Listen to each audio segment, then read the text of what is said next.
बारामतीच्या पोटनिवडणूकमध्ये काँग्रेसची माघार, तरी निवडणूक गांभीर्यानं घ्या सांगितलं. या निवडणुकीत मत म्हणजे अजित पवार यांना आदरांजली असेल, मंत्री चंद्रकांत पाटील. बारामतीची पोटनिवडणूकमध्ये मत म्हणजे अजित पवार यांना आदरांजली असेल. जरी काँग्रेस पक्षाने माघार घेतली असली तरी 23 उमेदवार या निवडणुकीत उभे आहेत. त्यामुळे निवडणूक गांभीर्याने घ्या आणि विक्रमी मताने निवडून या असे सांगितल्याचे मंत्री चंद्रकांत पाटील यांनी म्हटलं आहे. सांगलीत आयोजित पत्रकार परिषदेत चंद्रकांत पाटील बोलत होते. या निवडणुकीत अजित पवार यांच्या पत्नी महायुतीच्या सुनेत्रा पवार या उमेदवार आहेत. त्या विक्रमी मताने निवडून येतील असंही चंद्रकांत पाटील यांनी म्हटलं आहे. मी एक पूर्ण दिवस जाऊन आलो. आमची एका विधानसभेची रफली 4 मंडल असतात, एव्हरेज 100 बूथची. ते 4ही मंडलांचे चांगले मेळावे झाले.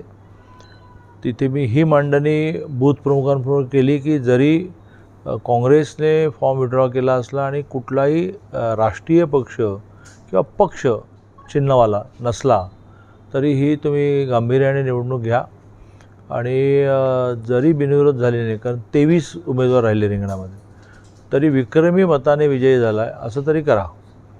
आणि लोकांमध्ये खूप उत्साह होता. नंतर देवेंद्रजींची पण सभा झाली. माझ्या आधी राज्याचे अध्यक्ष रवींद्र चव्हाण जाऊन आले, चंद्रशेखर बावनकुळे जाऊन आले, मग देवेंद्रजींबरोबर का आधी पंकजाताई जाऊन आले, राजेश पांडे जाऊन आले. तर आम्ही सहयोगी पक्षांमधला एक महत्त्वाचा पक्ष, त्यांची निवडणूक, विशेषतः स्वर्गीय अजितदादांच्या निधनानंतरची पोटनिवडणूक, स्वतः त्यांच्या पत्नी उभ्या आहेत, त्यामुळे खूप गांभीर्याने घेतली.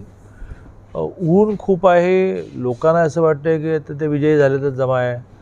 त्यामुळे मतदान कसं होतं माहिती आहे. तुमचा काय रिपोर्ट आहे? मी आज TV बघूच शकलो नाही, सकाळपासून धावतोय जर का. चांगलं आहे. ही अजित पवारांना आदरांजली आहे असं अपील केलं गेलं आहे. हां, bureau report, SBN Marathi, Sangli.